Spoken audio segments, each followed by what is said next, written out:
Hi, I'm April Goff, and we're here today with members of the Belden board team to discuss inclusion. I'm YY Lee, and it's been terrific to be a director supporting Belden's work for the last 2 years. There you go. I'm John Klein. I've been a director since 2015, but that's nothing compared to... I'm Lance Balk, and I have been a director since Noah was a pup. I've been on the board in a variety of committees through the years, and my background is mostly in the legal area. I was at a large law firm for a number of years, and then as a general counsel of a couple of companies. Thank you. So Lance, you have a wealth of knowledge in leading large organizations. Was there a time you had to support an employee that felt that they were treated differently? And can you tell us about that situation and what we did? Sure, and it's a little bit anomalous, but it riffs off the fact that you can never strike the right life-work balance, no matter how much you try. I had at Six Flags an assistant general counsel for a decade who was terrific, and she was always reviewed well, doing great. Everybody loved her, was extremely responsive and competent. And every year she got a good review, and it was, you're on track to be the general counsel eventually. And so after about a decade at Six Flags, I was thinking about maybe it's time for me to move on and retire and find a new general counsel. And so I went to her and said, you know, you're up. And unfortunately, she said, not interested. And you know, that was a surprise because most people think that the general counsel gig's the great gig at the company and a law firm. And the reality is, through those years, she had had a couple younger children, and now she didn't want to spend all the time and have all the commitment to be 24/7 responsive to management and whoever else might be bothering her.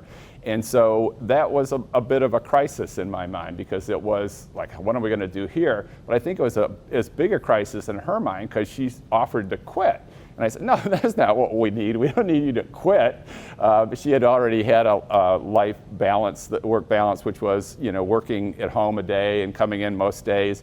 And so we were able to work on a part-time kind of arrangement, which was 3 days a week in the office, and that was it, and keep her going as a successful attorney in the company, even though she wasn't able to take that step to the general counsel. So it was a way to work with her on her issue and solve the company's issue at the same time.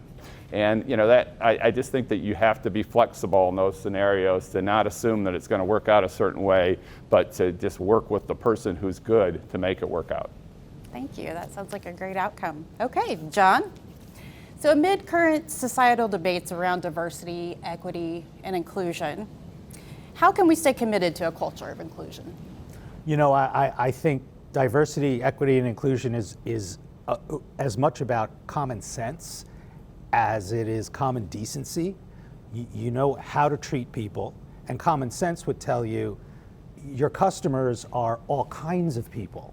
And so you want to make sure that you are reflecting them in all of their diversity in everything you do, both the internal processes, who you hire, how you promote, just how you go about having a meeting where everybody's voice counts and people don't edit themselves. Sometimes you'll find people play into these roles that sort of society has laid on all of us based on gender, age, background, education, whatever, and they'll filter themselves sometimes. And as a leader, you've got to draw people out if you sense that, and help them overcome that, because you want your organization all giving maximum effort and communicating incredibly well.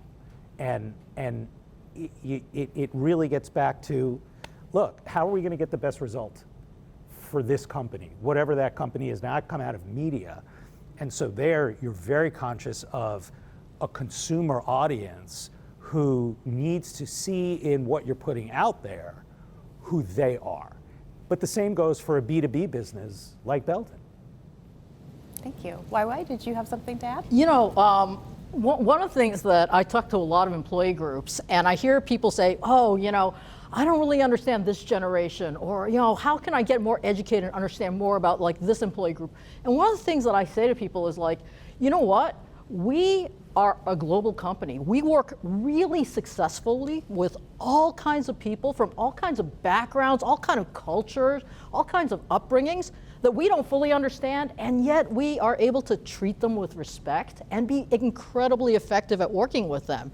And so right now there's kind of this conversation that's like, oh, I have to kind of understand everything about every group in order to connect with them. But actually, we already, because we're very effective global business people and global operators, we're already really good at that. And we just have to kind of keep that in mind. You don't have to understand everything in order to kind of make it work, right? It's practical, not political. Yeah. That's a very good way to put it.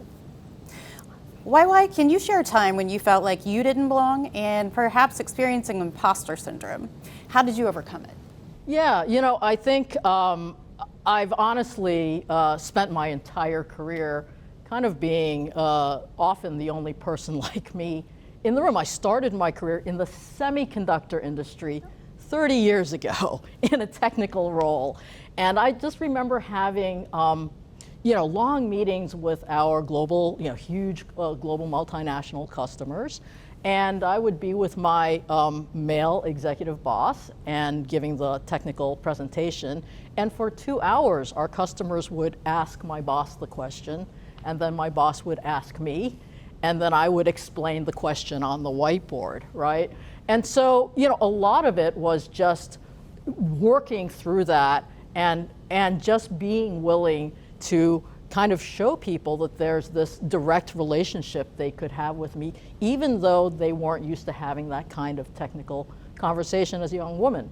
My first executive role I was almost the youngest person in the 400-person division that I was running. So I was running a P&L, and there were many people that were, just much that had much more seniority in years. And again, it was just spending time with them. And the thing that really kind of worked out in that situation was that, I got everybody together and I said, hey, we're going to make this business, this division, so much more successful, right? And it was really about tapping into their expertise. And so I kind of went through my career always being kind of too young for my roles, and now it's like incredibly fashionable to be 35, so now I'm too old for all roles, so I've literally never been the right demographic or age for any role. So it's really all about making the team you're with successful, right? And people connect with that. Thank you. John, have you observed an impactful practice or partnership that have meaningfully advanced disability inclusion? Yeah, hiring people with disabilities and putting them into roles that no one thought they might be able to pull off. I worked with a guy who was confined to a wheelchair since he should have been walking, so his whole life.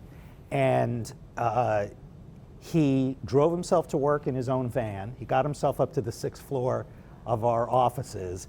He was hired as a researcher, which would be the kind of role that disabled people might automatically be shunted into, because you can sit there all day and do your brain work and that's it. But he said, I want to be a field producer. I want to go out with camera crews and find stories and tell them.